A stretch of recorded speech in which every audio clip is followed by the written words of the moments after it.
Drise Media brings to YouTube unsolved missing persons cases. These people have often vanished without a trace. Family and friends are left with heartache and many questions as they often become cold cases. These videos highlight some of the heartbreaking stories. Someone must know something. Is that person you? Richard Bendele was last seen hunting pheasants in the Laidlaw Park, Idaho area on November 17, 1996. He called his mother at 6 p.m. to say his blue pickup truck had stalled on a remote desert road. Although the vehicle had gas, it would not start. He sounded nervous and said he thought someone had deliberately tampered with it. Bendele could not provide specific directions to the truck and said he was going to try to mark a nearby turnoff so his mother could find him and that he would call her back. His mother contacted his girlfriend and they set off to find him in the girlfriend's vehicle, but they had to turn around and go back to town after their car struck an object that damaged the oil pan. At 2 a.m., the woman called the police to report him missing. 6 inches of snow fell that night, obliterating any tracks.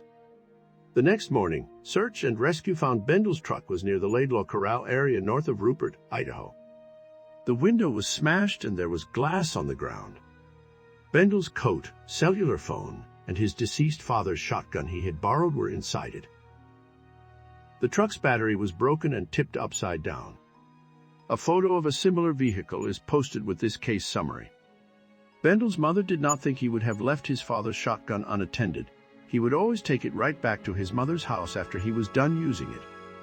At the turnoff was an empty box and some beer cans, which Bendele may have used to mark the road.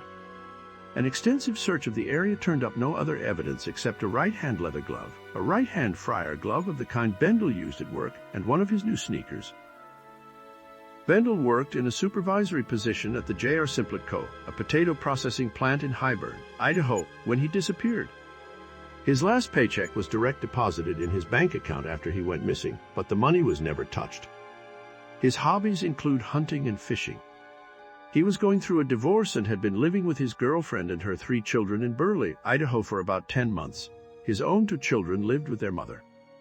Although Bendele previously abused alcohol and drugs, his mother stated he had turned his life around by the time of his disappearance.